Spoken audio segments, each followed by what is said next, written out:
Okay, this is for the HOA board. Caroline, any court, any official from the city of Buckeye. I'm going to start this video this morning in the backyard with the drainage problems and the challenges that were laid on me by the builder 17 years ago. Okay? Now, to follow up, what you're looking at right there, that surface rock, has all been sifted by me. All that surface rock between that patio, and on my side of the line all the way back is surface rock that was sifted by me. It doesn't have any impurities in it. It's just rock that won't go through a 1/2-inch sifter. But you don't see all the work I did. All right? This work took 2 to 3 months of having this open sore in the neighborhood for my friends to look at across the street, my neighbors and everything else. This was open and I never got a letter, a warning, a threat of a fine or anything else while I was applying. Let's start with what I did first. I'm going to send you a video along with this video of the storm, and it's a long video and it's maybe too much personal stuff in it, but you saw in that video of the storm of March 13th, 2020, within about 15 minutes we had a lake there, a landlocked trapped lake at the base. Because if you see those eaves right there, they don't have any gutters or anything. The water falls off and it falls right off that corner right there, and the lake bills there, and it bills all the way back to the air conditioning unit. It took me hours and hours and hours of debate and convincing the present owner that he had a problem. And he finally saw it. And he says, okay, you fix it. So I fixed it. Me and my helper fixed it. We dug all that out. We've got now a dedicated slope to a drain pipe. I put a drain pipe underground about 1 foot, so no water will ever. Now, we can't test it until the next storm. It'll probably be September before I ever get to see whether it worked. But we are not going to get a landlocked lake. The trouble with this drainage and the trouble with my drainage on my lot, these lots right here, that they were built to be retention basins for the golf course. Okay? This lot line that you see the plants follow, that lot line was high. And it's still high. It has a topographical elevation. It doesn't meet that topographical elevation. Another thing from that line is, as we go down and look at the line, that everything from the line to the lake and the golf course and to the cart path is mostly uphill. Right there, you see that berm? They got a berm between me and the golf course. So if I go down, this line right now is still not high enough. If I were to get the water levels or a surveyor to come out here and survey or this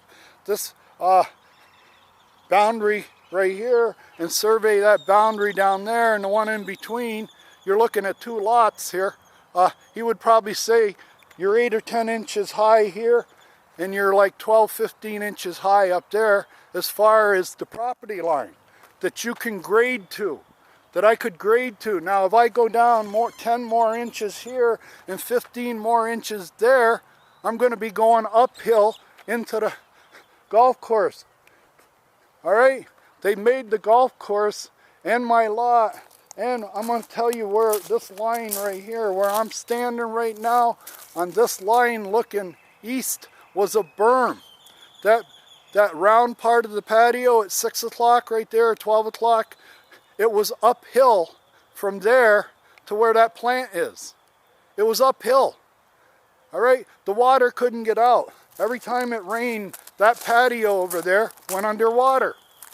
I've been challenged by this. I didn't know what took place until 10 years after I bought. I didn't know until I got the permit and the grading, excuse me, the grading document from the town of Buckeye. I have the grading document to which states what that house was, finished floor elevation was supposed to be. It also states on that grading document what the elevation of that line is from that white stake there to that white stake there. Okay, that's high. So they lowered this 3 inches, they raised that, and they've created a problem with pitch. The water doesn't run. I've lost inches there. I lost 3 or 4 inches there that I can grade down to. And I lost 3 inches here that I should be higher to grade down to a lower. So I have water that retains on the lot. And about 6 years ago, I brought in an excavator. I paid a person, he brought in a bobcat, and what they did was scrape about 100 cubic yards of dirt off this lot that used to be a berm. Where I'm standing right now, both east and west, was a berm. Like I said, it was uphill from that patio to that bush. Everything was uphill and the water was trapped. I used to have a lake between here and beyond the air conditioning units. The same over there. I brought a surveyor here. When I brought the surveyor here, first of all, to get the surveyor here, I had to tell him that every time we have a serious storm of any consequence here, my patio, I get a lake that goes back past my air conditioning unit, and a lake, and my patio goes underwater. And this was a surveyor with 35 years of experience as a surveyor. And he was from the other side of town. Okay? So when he came out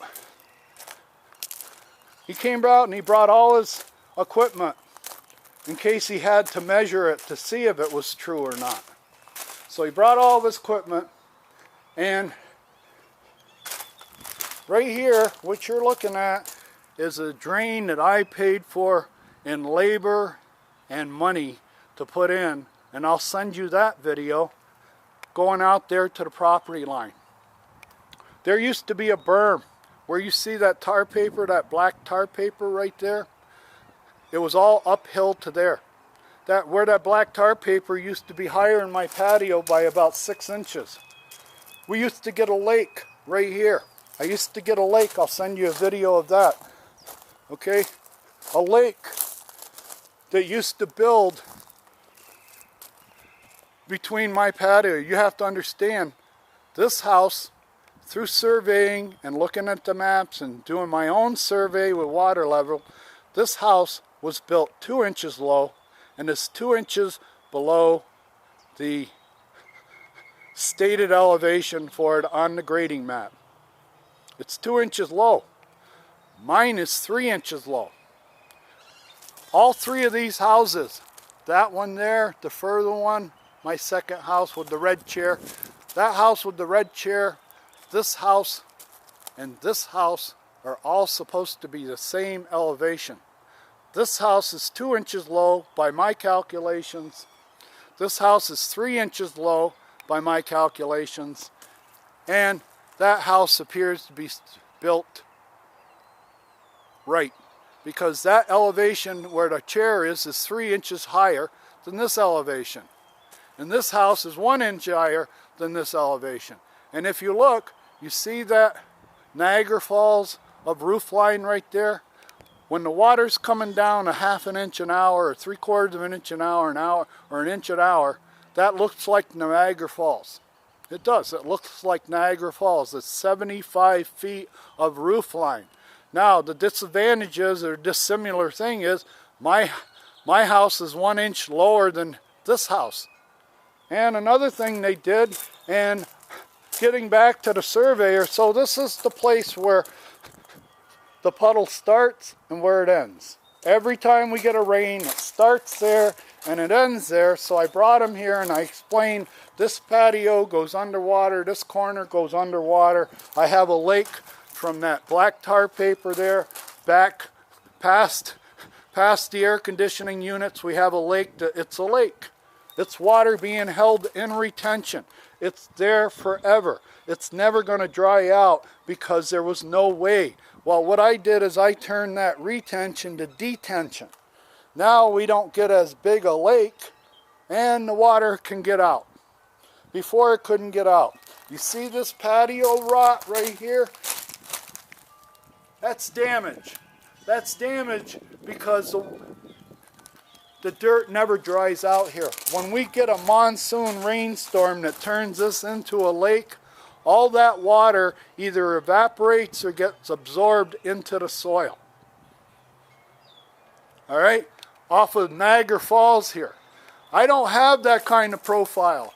I'm not feeding that kind of water into between our houses, even though I'm an inch lower. I've done something. I've got a gutter down there. I have a little roof here, and I've got gutters here, and I'm doing everything I can to get the water out from between these houses because this house was built 3 inches low. Okay? This house is built 3 inches low, and the property line is about 1 foot high. So I've lost all that pitch. I don't get the grade down to the property line from a high house from 3 inches higher. And the sewer pipes are out of compliance for this house. It's obvious you don't want me in your community. And I want to be out of here in the worst way. But I want to sell it honestly. I'm going to sell any seller that or any buyer that buys my house. I have to tell them that they got a degraded, literally degraded sewer pipes. Literally degraded. They went from 1 pitch elevation to a lower pitch elevation. They were degraded on purpose by the builder and the permitting department at Buckeye. Okay? Now, here's one of the biggest reasons I want to get out of here. Is because of the assault, the reckless endangerment, the criminal negligence, the willful ignorance, that the risk I have to deal with day in and day out. This is golf malice. This is golf malice. For you to put that tee box and these tee boxes right there, day in and day out, then you don't know anything about the human factor in golf. Okay? I have to put up, and I've been putting up with foul balls in my yard, broken windows, and I don't have any parties here. I don't have guests here. The first thing I have to tell a guest when we go in the backyard, if they come to read a book or we're out eating or anything, is I have to tell them it's keep a constant eye on that tee box. We're in range and down range of every tee on this hole. Now, this has been going on for 17 years. The first 5 of the 17 years, there was no houses up here. These were all empty lots. Nothing. So if somebody wanted to grip and rip and hit 5 balls off the tee and he put 4 in somebody's yard, he just drove his golf cart up on the yard and got his ball. Now, that same philosophy, that same doctrine, that same protocol, that same tribal knowledge is what's going on today. And that tee box where that guy just hit the ball, that tee box wasn't there when I bought the lot. They waited until all 13 acres of parcel 12, which these houses are part of, they waited until that got filled out. It's I have a little military background, so I know a little bit about artillery. If you want to increase the range of a howitzer, a 105 howitzer, say you got to cover 6 miles or 10 miles of territory with a howitzer, and it's only a 105, how do you make it a bigger gun? How do you give it this average gun a longer range? You give it elevation. That's what happened over there. There was a deficiency with the original tee that was down at 155 yards and on a lower level on that corner. But once everything was sold out and they know that nobody could, they were all in, everybody like me, I went all in on these houses. Now they put a tee box 177 yards back there, and they increased the elevation about 7-8 feet. They increased the elevation there 6 or 7 feet, all right? That gives the average high handicapper, novice, amateur golfer about 15 yards, 20 yards more range when they make a miss hit. What you've done is you've increased the range of the miss hits of amateur, beginner, novice, first time playing golfers. I deal with this day in and out. I'm going to walk down my property line and I'm going to show you what I'm dealing with. You see these 2 trees right here? They're owned by the golf course. Okay? They haven't been touched in 3 years. Nobody's touched them.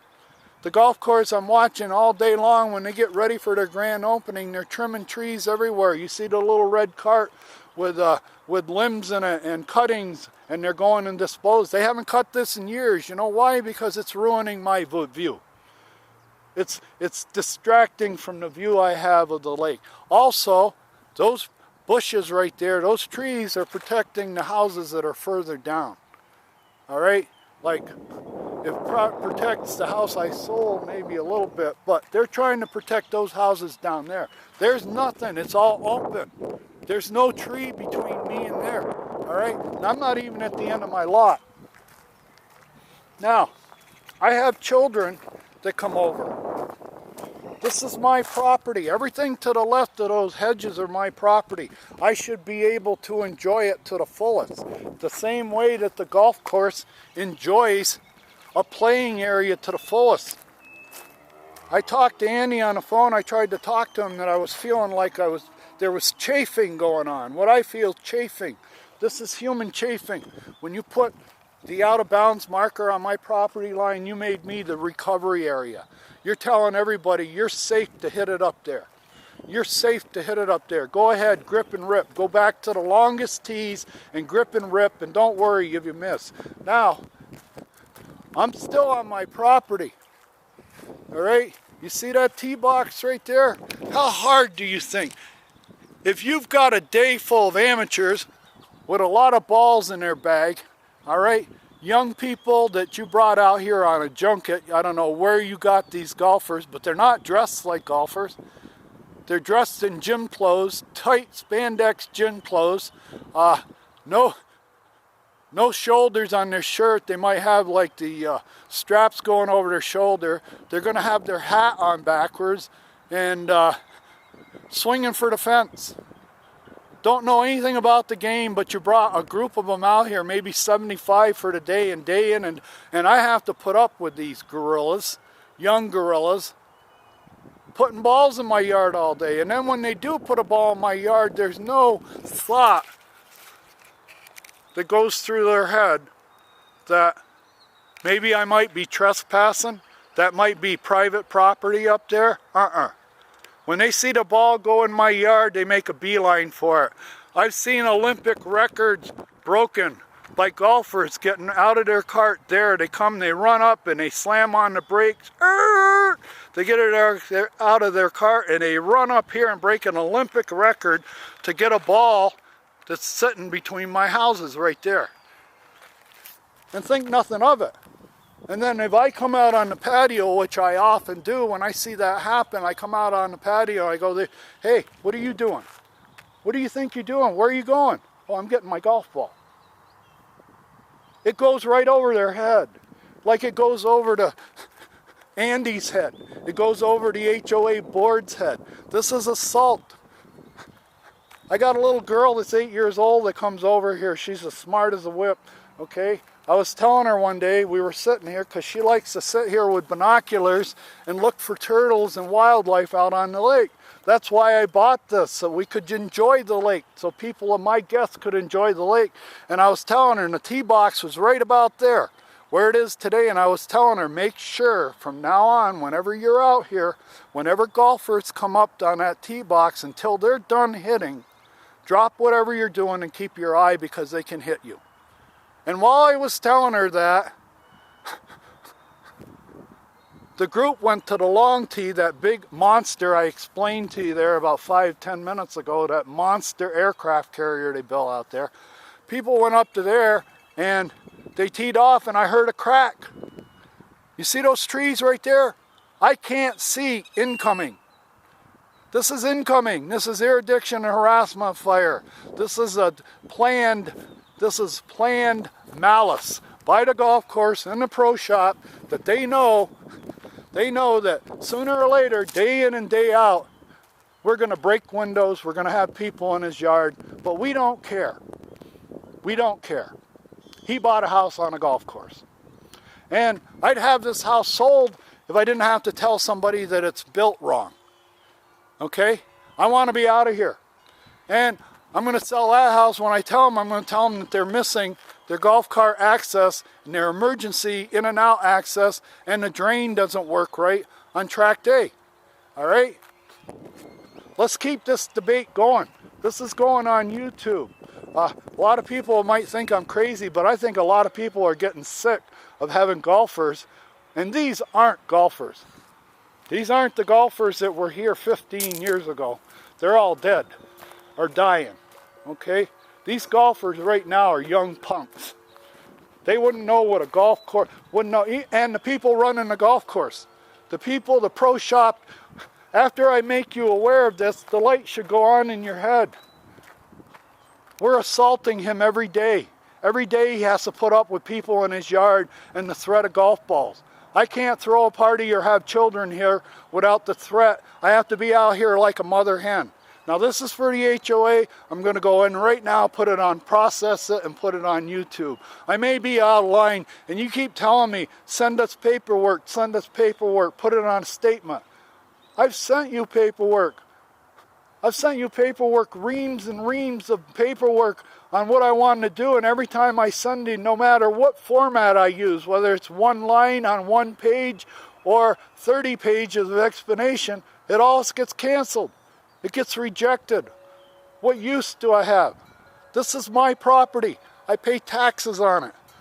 I pay dues on it. And I just want to end with, I can't go to the membership. I'm kicked out of the HOA. My key card, even though I'm a Vietnam veteran, was in the Marine Corps from 68 to 72, got out with honorable discharge. I couldn't go to the last veterans celebration last year because I'm kicked out of the HOA. That's the way that's what they think of veterans, Marine Corps, Vietnam Marine Corps veterans that have an honorable discharge out here. They put him on an island. They label him a leper when he finds out what they did to him. This is going on YouTube now.